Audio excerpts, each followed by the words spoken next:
закъснях и всичко без сън. Отшумя като приказка, каквото ни свързваше. Отшумя като празничен звън. Край реката редят се тополите. Побелели от първия сняг. Аз не чакам за среща, аз не чакам, но моля те и да минеш от другия бряг. Край реката редят се тополите. Побелели от първия сняг. Аз не чакам за среща, не чакам, но моля те, моля те, и да видиш по другия бряг.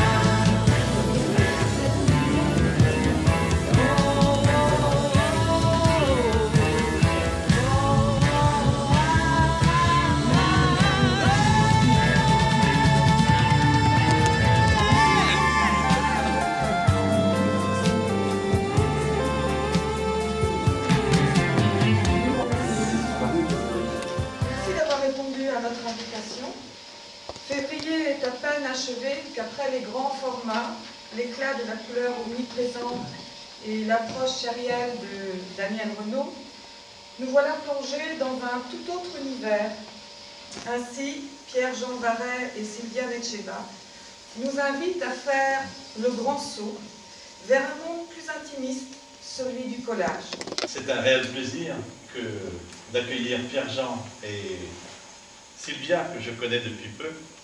Ils nous régalent déjà, ils vous régalent déjà, tous les deux, de cette belle expo qu'ils ont intitulée Double Colle. Une démarche complice d'artistes acolytes, collés sans cesse à leur travail, qui ont voué leur vie d'artistes à faire connaître le travail des collagistes, et non pas des colleurs.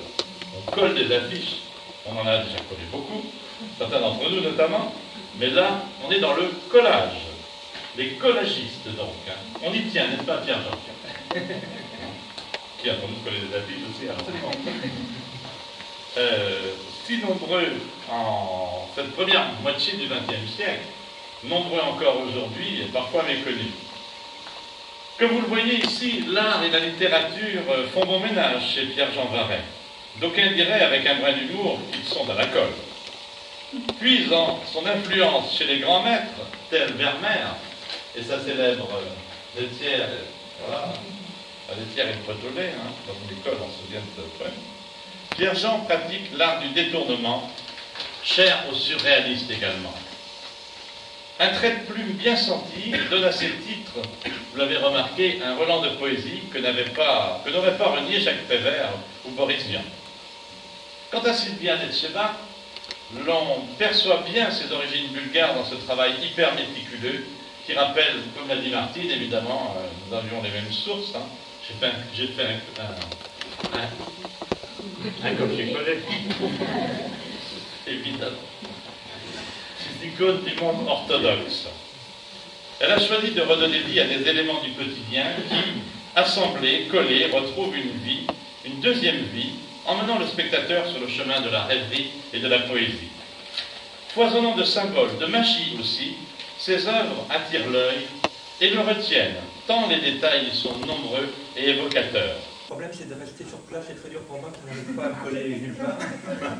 Donc, pour vous dire un petit mot, bien sûr, d'abord je remercie monsieur et madame Hamon de leur accueil, l'association, les officiels.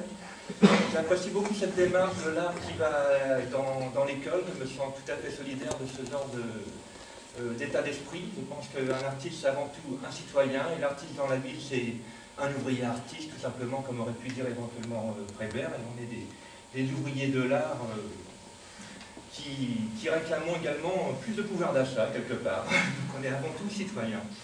pour parler un peu de l'art du collage, parce qu'il est assez mal connu, et dans les livres d'art, je pense que j'en ai écrit, parce que j'étais pas très content de ce qu'il y avait dans le commerce, on dit souvent l'art du collage, c'est Picasso et Braque, 1912, ce sont les papiers cubistes, les papiers collés cubistes, ce qui est vrai d'un côté, mais là, la pratique du collage, l'art du collage a été inventé par Dufresne en 1763, ce qui nous ramène quand même beaucoup plus loin, j'en parlerai en détail éventuellement dans cette rencontre débat.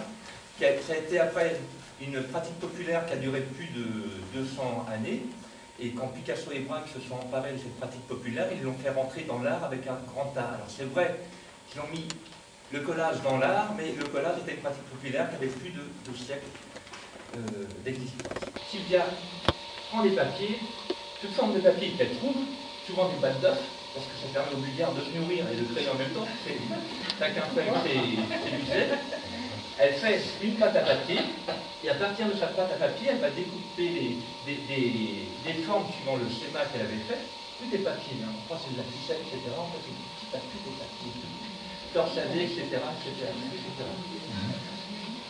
Sur lequel elle colle par-dessus ce qu'elle peut trouver dans la rue, des plumes, des petits morceaux de tissu, etc., etc. C'est toute une réinvention totale. Pour ce qui me concerne, c'est beaucoup plus classique. On ressent chez moi, les amis surréalistes, Jacques Prévert, entre autres, et tout le côté surréaliste. Moi, je fais des petits poèmes en images. Même pas l'impression d'être collagiste, j'ai l'impression de continuer ma poésie à travers l'image. J'utilise les images qui existent, mais un peu dans le même sens que j'utiliserais mon droit de citation quand j'écris. C'est un peu comme ça. Bon. Et le reste dans le côté classique du collage, à savoir que la définition du collage, c'est le recyclage et le détournement.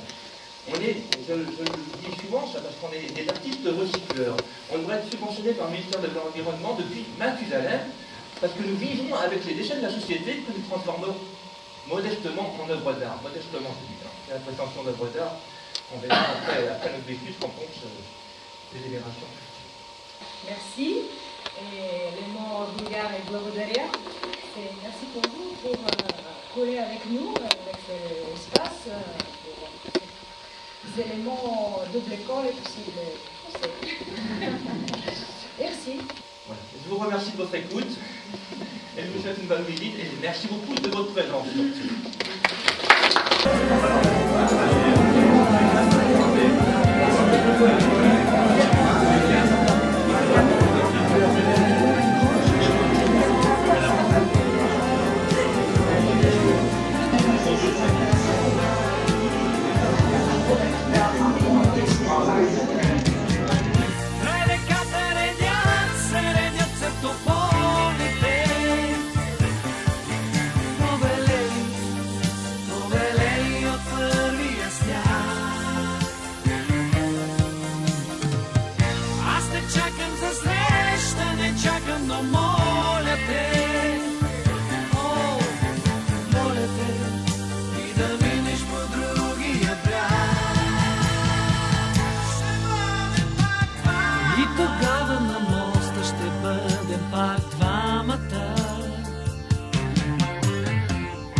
Скрити през рамото и ще тръгнем по своя път сами.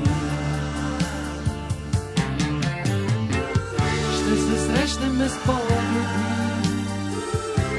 скрити през рамото.